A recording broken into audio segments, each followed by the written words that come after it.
अस्सलाम वालेकुम नाज़रीन, गिरदोपेश चैनल को सब्सक्राइब कीजिए, बेल आइकन को क्लिक कीजिए। मैं हूं रज़ीउद्दीन रज़ी और आज एक ऐसे वाक़े के हवाले से गुफ्तगू करना चाहता हूं 10 अप्रैल को, कि जिस वाक़े के पाकिस्तान की तारीख़ पर गहरे असरात मुरतब हुए। वाक़यात इस तारीख़ के दो हैं। पहला वाक़या 10 अप्रैल 1986 का है, जब मोहतरमा बेनज़ीर भुट्टो जिला वतनी के बाद पाकिस्तान वापस आई थीं और पाकिस्तान की तारीख़ का सबसे बड़ा इस्तकबाल हुआ था, जिसमें पूरा लाहौर बल्कि पूरा पाकिस्तान लाहौर की सड़कों पर जमा हो गया था। उन्हें एयरपोर्ट से एक बड़ी रैली की सूरत में, जिसमें ताहद नज़र सर ही सर दिखाई देते थे, उन्हें मीनार पाकिस्तान लाया गया था। सुबह 6 बजे उनके सफ़र का आगाज़ हुआ था एयरपोर्ट से और वो शाम को 6-7 बजे के करीब मगरिब के वक्त, कमोबेश मगरिब से कुछ वक्त पहले वो पहुंची थीं यादगार पाकिस्तान या मीनार पाकिस्तान के ग्राउंड में। और मीनार पाकिस्तान, उसके साथ के इलाके जिनमें बादशाही मस्जिद है और बहुत सारे इलाके हैं, वो हर तरफ हुजूम था। और ये हम समझ रहे थे, बेनज़ीर भुट्टो ने वहाँ मैं बागी हूँ वाली नज़म पढ़ी थी। एक उस दिन तासुर ये था कि शायद आज बेनज़ीर भुट्टो जब आई हैं तो इनकलाब आएगा और साथ ही सब कुछ ख़त्म हो जाएगा और ज़ियाउल हक़ की हुकूमत ख़त्म हो जाएगी। जुनेजो साहब उस वक्त बस इक़्तिदार थे। उन्होंने बहुत हिकमत अमली के साथ, बहुत दानिशमंदी के साथ और बहुत सियासी अप्रोच के साथ मोहतरमा के जुलूस को रास्ता दिया था।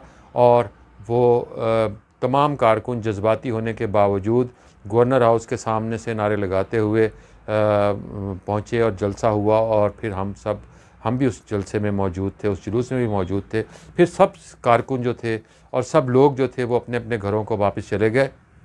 और फिर मोहतरमा बेनज़ीर भुट्टो ने मुल्क गिर दौरे किए। वो मुल्तान भी आईं, वो मुख्तलिफ़ शहरों में गईं, वो फैसलाबाद गईं, उन्होंने हर जगह ट्रेन मार्च किया, सब कुछ किया।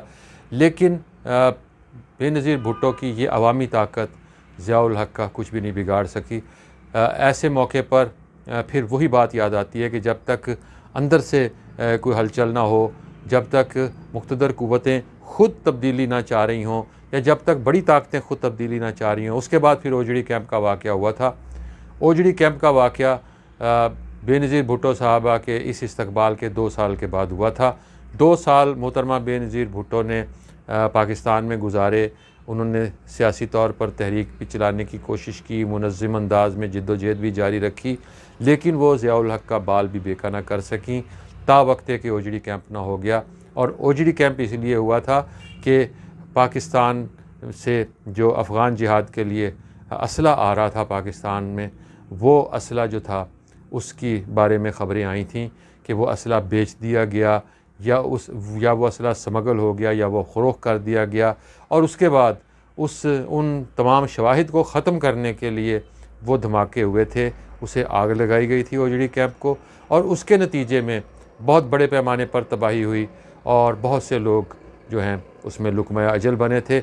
इस्लामाबाद दिन भर मिज़ाइल बरसते रहे इस्लामाबाद पर और रावलपिंडी पर। वो पाकिस्तान की तारीख़ का एक हौलनाक दिन था, तबाही के हवाले से, बर्बादी के हवाले से, खूरेज़ी के हवाले से। बहुत से लोग लुक़मा अजल बने थे उसमें। और उसके बाद फिर वही जो ओजड़ी कैंप था, दरअसल वो फिर तब्दीली का बाइस बना था। और जिस ज़ियाउल हक़ को मोहतरमा बेनज़ीर भुट्टो 1986 में हज़ारों अफराद के जुलूस के बावजूद और हज़ारों अफराद की हिमायत के और ताकत के बावजूद उसे इक़्तिदार से नहीं हटा सकी थी, इस ओजड़ी कैंप के नतीजे में वो फिर 2 माह बाद ही अप्रैल में ये ओजड़ी कैंप का वाक़या रूनुमा हुआ था। मई में जिनेवा मुआहिदा हुआ। फिर जिनेवा मुआहिदे पर भी अमेरिका नाराज़ था। जून, जुलाई और फिर अगस्त का महीना आ गया था। अगस्त के महीने में ज़ियाउल हक़ बहावलपुर के करीब तैयारे के हादसे में लुक़मा अजल बन गए। उनके साथ अमरीकी सफ़ीर भी थे, उनके साथ और बहुत से लोग भी थे, बहुत से जर्नैल थे पाकिस्तान के। और उस वक्त के वो ताकतवर लोग उनके साथ लुक़मा अजल बने थे, जिनकी ताकतवर के बलबूते पर ज़ियाउल हक़ इक़्तिदार में थे। साबित ये हुआ कि अवाम की ताकत से ज़्यादा असल ताकत कोई और होती है। आवाम की ताकत का तो हम जिक्र करते हैं, लेकिन जब तक असल ताकतें नहीं चाहें तब्दीली नहीं आती।